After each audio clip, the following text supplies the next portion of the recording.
This is the Market Wrap video for the week ending November 25th. Hope you all had a great Thanksgiving and are well rested for the week ahead. This page shows you, if you're don't always see all my Forbes contributions, this one was just released a few minutes ago. Are the stock market bulls getting more risky?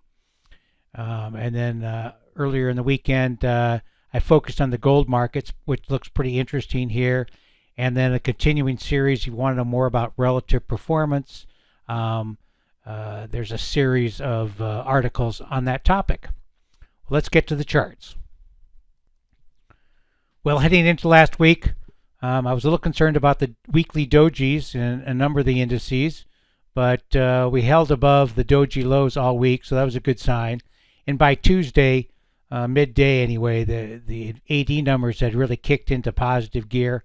So that did favor a strong close, even though the trading conditions were a little rough because the volume dried up, late Wednesday and was quite low on Friday. So overall, the action I think is positive as we head into December.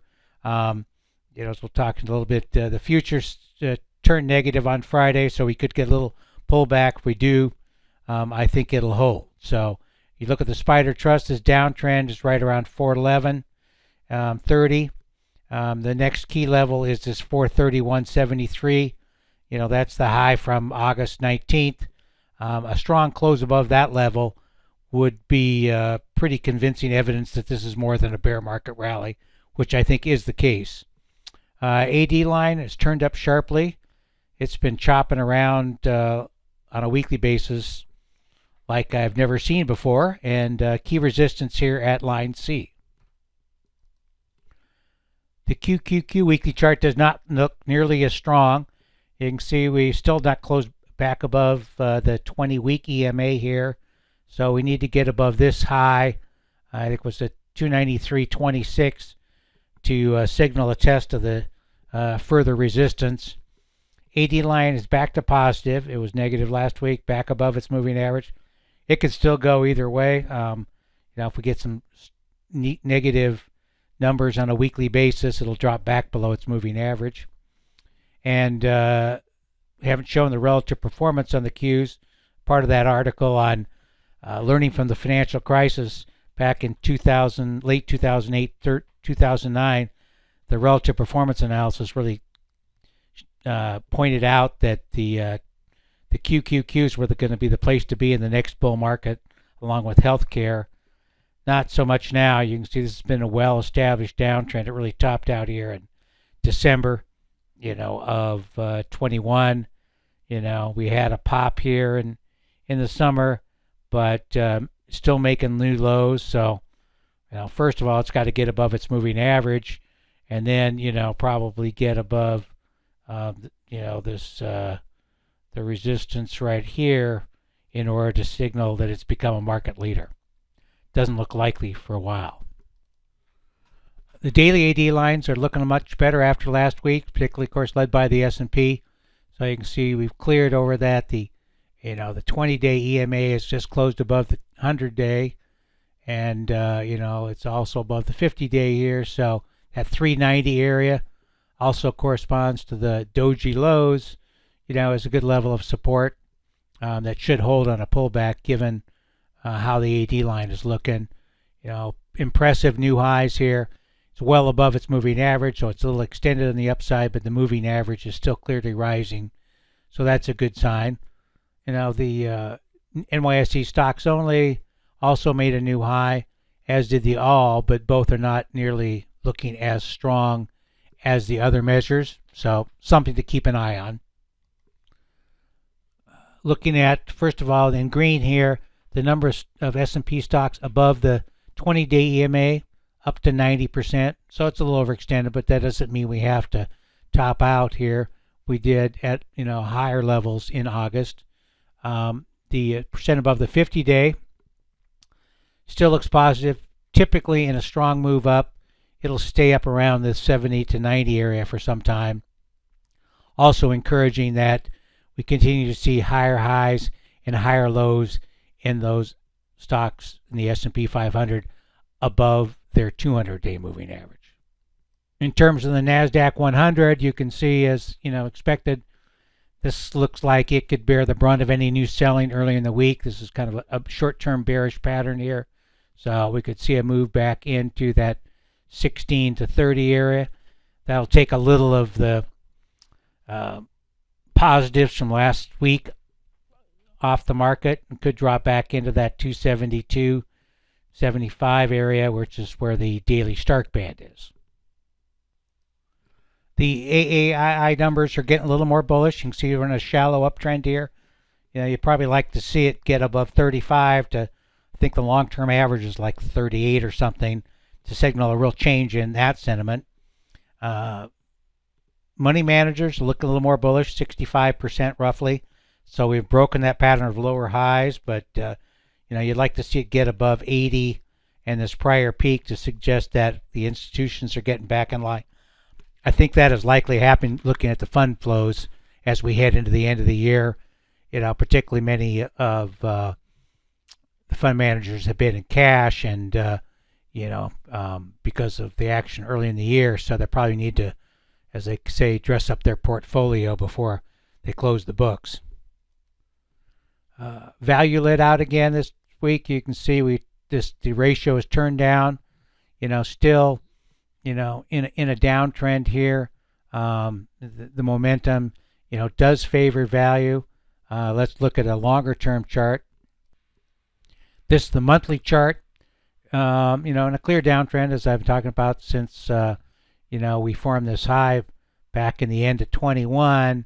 Nice clear divergences in the MACDs across both negative, both are still negative and declining. We're getting back into the old channel here, so that suggests some point maybe heading into 2023 we'll get a bounce in growth versus value. No real signs of it yet, but something you need to be account for. Value is getting more and more press, more and more popular. That's something to keep an eye on. The trend towards lower yields is still intact. This is a 10-year T-note chart, showing this top formation. We were looking for this one last rally up here. It worked out pretty nicely, and then of course we wrote about it then, and then it broke support here, and no signs yet of a bottom really. It could get down into the June high, which is around 3.48 something percent. The daily Stark band's at 3.563%. You have to look at these numbers a little differently, so that's a yield of 3.563.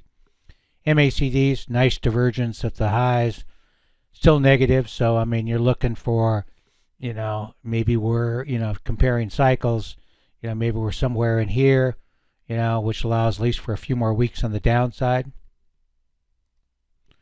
The 2-year has not yet broken its key support, but the technicals there also look negative, so maybe that's going to be the washout. Next Fed meeting is the 13th and 14th of December. Let's look at the futures.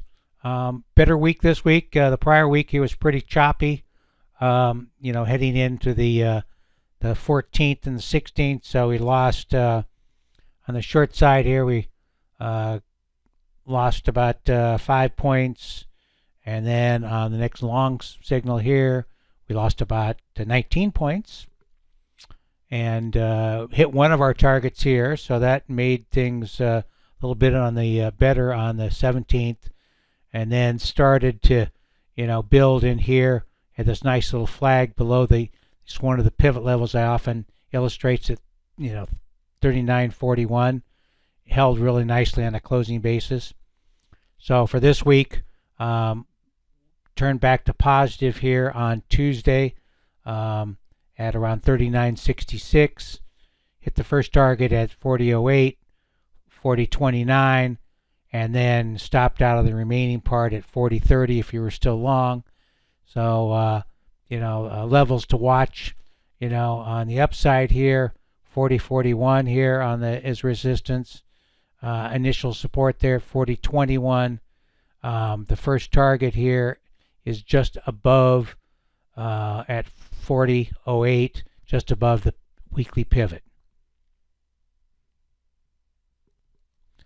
The daily chart suggests that the close above this trading range is significant, particularly when you look at the AD numbers. So, obviously a quiet session on the 25th. So we'll see what happens overseas. Of course, there's problems in China, which usually means Hong Kong is going to be lower. That could put some pressure on it, but you can see the rising 20-period EMA here, is pretty good support at 40.07, and then down into 39.76. So no signs yet of a volume. Here is medium term is positive, longer term still negative. Stochastic confirmer is positive, and the weekly stochastic confirmer is also, the higher time frame is also bullish. Little housekeeping. There will not be a video update next week. I am heading off to the Midwest to see my son, and a couple of days of R&R, so next week's schedule will be abbreviated, but then I'll be back ready to rock and roll into the Christmas holidays on Tuesday. So ports starting on Friday through Tuesday will be limited, but I will be keeping on track of the futures while I'm traveling. Great, that's all I have for today. As always, you don't send me a lot of questions, but feel free. I generally get back to you pretty quickly. Thank you.